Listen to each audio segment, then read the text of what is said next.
Hello, English 9. So, this is the second video to break the chapters 1 through 3. In the previous video, we had talked about some of the major characters, notably Scout and her father Atticus, and I just finished up talking about Calpurnia. We will continue to discuss Calpurnia throughout the book because she plays a very interesting role, considering, like I had discussed just recently, the role that she plays as a woman of color during the 1930s in a white person's household. And so Atticus, his relationship with Calpurnia is not typical for the time period. Inviting, or at least being completely comfortable with Calpurnia basically raising the children, because Atticus isn't there the whole time. But we will discuss that more further. You simply do need to keep in mind and do need to note that she plays a very integral role in the Finch household. So we learn about Calpurnia, and we also learn about a little dude named Dill, or his full name is Charles Baker Harris. The children, Jem and Scout, aren't looking for him. In fact, they're looking for something else entirely. On page 8, they're looking for Miss Rachel's, rat terrier.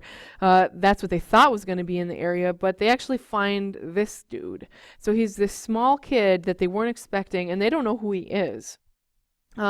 He's the nephew of Aunt Rachel, or Miss Rachel, as Jem and Scout refer to her as, and he's visiting from Meridian, Mississippi. So he's completely out of town. But this is the first summer that they meet him, and we do see him every summer from here on out. So he's a character that we will see come up. He's not throughout the entire book because, like I said, he's only here in the summers. It's important to note that on page 9, when they're talking to him about his family, he acknowledges that they ask, where's your father? And he said he doesn't have one. Dill says right on page 9, says, I haven't got one. And then Jem or Scout ask, is he dead? And then he just kind of trails off and says, no. And that's important because it comes up later as well. What if that tells you a lot about the relationship that Dill has with his father and the fact that it's not really present. So his father isn't really in his life, and in fact his mother kind of jumps him off in the summers down in Maycomb with Aunt Rachel. And so it's important to note that Dill's home life here doesn't seem like it's particularly good. He doesn't like to talk about it. In fact, he'll talk about something completely different, like all of the movies he's seen, like Dracula. And he also creates the initial incident of the story. He's the one that gets super interested in Boo Radley and encourages Scout and Jem to kind of start their escapade of going around the Radley house. Which brings me to the next character, who is Boo Radley. We learn about the Radleys, but in particular, the children seem hyper-focused, or really focused on the Radley, or on Boo Radley. So we get some background on Boo Radley on page 12. On the top of page 12, it says that the younger Radley boy was in his teens, and the younger Radley boy is Boo.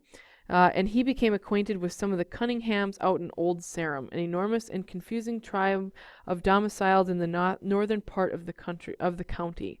So he got involved with a group of people in out from Old Sarum, the Cunninghams, and that's like a farming community a little bit outside of Maycomb. So they were running around causing problems. They were being teenagers, being silly, being foolish. They were causing a ruckus in town, and then they were arrested. And in the second paragraph, it starts with one night in an excessive spurt of high spirits. It describes what they did that night. It said that they arrested Boo Radley with his friends from people from Old Sarum, and they were on charges of disorderly conduct, disturbing the peace, assault and battery, and abusive and profane language in the presence of hearing of a female. So they were arrested he was arrested for doing those things. And while the other people in the group were able to they went off to a boarding house. Boo Radley's parent, his father, took him home and promised that he'd never get into trouble ever again. And that's when, for 15 years, nobody sees him. However, we hear a lot about him. On page 13, there's the rumor that goes around about how Boo Radley has been in the house for so long that he went crazy. And Miss Stephanie, at the bottom of page 13, says, according to Miss Stephanie, Boo was sitting in the living room cutting some items from the Maycomb Tribune to paste in his scrapbook. His father entered the room. As Mr. Radley passed by, Boo drove the scissors into his parents' leg, pulled them out, and wiped them on his pants and resumed his activities. So there's a rumor that he stabbed his own father in the leg while he was doing scrapbooking. Nobody saw it, but they just assume that this happened because it's a rumor that's gone around. And then the next page, on page 14, it says at the top of the page that the reason that nobody saw him is because the sheriff didn't want to bring him down to jail and put Boo Radley in the same jail alongside the people of color. As the book says, the sheriff hadn't the heart to put him in jail alongside Negroes, so Boo was locked in the courthouse basement. And so nobody saw him. There's just this assumption that he did this and then he was put in the basement. Now keep in mind, this is just like what we were talking about in the background research. If he actually did stab someone in the leg, his own father, he's dangerous, incredibly dangerous, but the sheriff didn't want to put him in jail with the people of color because apparently that would be too difficult for him. Even though if he did do this, he'd be dangerous. If you go on page 16, the children have also have an understanding of, or they've created, or they've found these rumors. The description on the top of page 16, Miss Stephanie Crawford said she woke up in the middle of the night one time and saw him looking straight through the window at her. Said his head was like a skull looking at her. And so there's rumors spreading around that he's spying on people when they sleep. Then in the next paragraph, this is what the children think he looks like. Jem gave a reasonable description of Boo. Boo was about 6.5 feet tall, judging from his tracks. He dined on raw squirrels and any cats he could catch. That's why his hands were blood-stained. If you ate an animal raw, you could never wash the blood off. There were long, jagged scars that ran across his face. What teeth he had were yellow and rotten. His eyes popped, and he drooled most of the time. I mean, that's an incredibly gruesome description of an individual.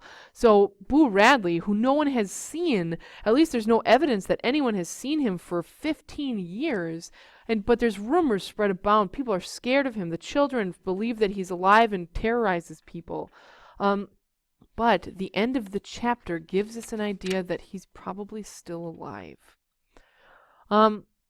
And just a quick understanding of where we're at. This is taking place in Maycomb, Alabama. So it's in the South, and we know that it's during the Great Depression because on page 6, towards the bottom, it said Maycomb County had recently been told that it had nothing to fear but fear itself. Now, you might not understand that reference, but that's a reference to a speech that was given by the president, Franklin Delano Roosevelt, during the Great Depression. He was trying to tell people not to be scared of what's going on and that the only thing that's scary is what they think might be scary. So that's a quote from a speech that was given during the Great Depression. So we know that the people are going through the Great Depression during this book. And to give you kind of a further description, I'm not going to spend too much time on this slide, but you'll see that this is where the Finch's house is. This is where the Finch's home is, and you'll notice that it's pretty close to the Radley home, and so it's not the Radley home. The Radley place is not on the other side of town. They are pretty close connected, and the children have to walk by it every day to get to school. And so they're always going to be by this home. So this would be a time for the sub to pause the presentation and for you to answer these questions. And so read these questions and then answer them on your separate piece of paper. Please use 2 to 3 sentences to answer each one of these. And then once everyone's answered them, then we can move on. So we can stop the presentation and then continue it once everyone's answered. Chapter 2 is where we learn about Scout going to school. And at the beginning of the chapter, we find out that Scout's super excited for school. She's watched Jem go to school. She's always wanted to go to school. But unfortunately, she doesn't actually like it. She is chastised or yelled at by the teacher for knowing how to read, for knowing for knowing about the Cunninghams, for talking. So she gets in trouble, and she doesn't really like it, the fact that she gets in trouble. But there's a couple other characters that we're introduced to that give us a lot of information about the city, or about Macomb. And one of them is Walter Cunningham Jr., and he is the son of Walter Cunningham Sr., if that's not confusing enough. Now the Cunninghams we've already heard about because Boo Radley got involved with them, but the Cunninghams in general are a bunch of farmers out in Old Sarum. And so like I said before, this is just outside of Macomb, because people in Macomb aren't farmers. Those are people that have like business, like lawyers, or they own a shop. So Old Sarum is where the farmers are from, but they would still be considered like Macomb citizens. And we know that the Cunninghams are incredibly poor, but also very noble. On page 25, it's described that Walter comes to school and doesn't have any food for lunch, and the teacher tries to give him a quarter, but he won't accept it. He won't accept it because no one from the Cunninghams takes anything they can't pay back. Something to keep in mind and something to ask yourself is Walter Cunningham has been in first grade multiple times. Why has he repeated first grade? He has said so. He explains to Atticus in the next chapter as to why, but why? Okay, I'm going to ask that question when I come back. We see that we get to know the Cunninghams a little bit more. Farmers that are willing to pay anything back. They are dedicated to the farm. On page 26 to 27, Atticus explains that the Walter Cunningham Sr. Is unwilling to take a job elsewhere because he wants to care for his farm. And we also realize that the Cunninghams are incredibly poor. Even though it's the Great Depression and most people are poor, the Finches aren't as poor as the Cunninghams because the Cunninghams were farmers. They have no way of sustaining themselves. We also learn about Miss Caroline, who is a new teacher in town. She doesn't seem to understand the community because she has these assumptions that they'll be willing to do some stuff and learn when they really aren't. And Scout doesn't feel bad at the end of chapter 2 when Miss Caroline clearly is upset by how class is going. She says that she would feel more sorry for her if she would have been nice to her in class. So poor Miss Caroline tries to do the best she can, and one of the disruptions is Burris Ewell. So Burris is this dirty kid. He's got cooties. They call him cooties, but actually they're fleas. On page 35, he has no respect for the teacher whatsoever. On page 37, you see the name that he calls the teacher if you called me that, you would be in such deep trouble. And so you see that Burris is not a good kid. He's a dirty kid. And even though the students legally have to be in school, he openly says, I'm only here on the first day and then I go home. So this is not a dude that you want to spend some time around.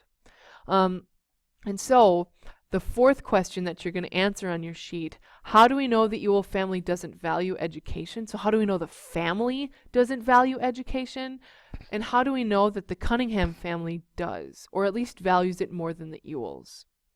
So that's going to be the last question that you have to answer for on your sheet here, and that pertains to chapter 3. How do we know the Ewell family values education, or doesn't value it, but we know that the Cunninghams do, or at least they value it more than the Ewells?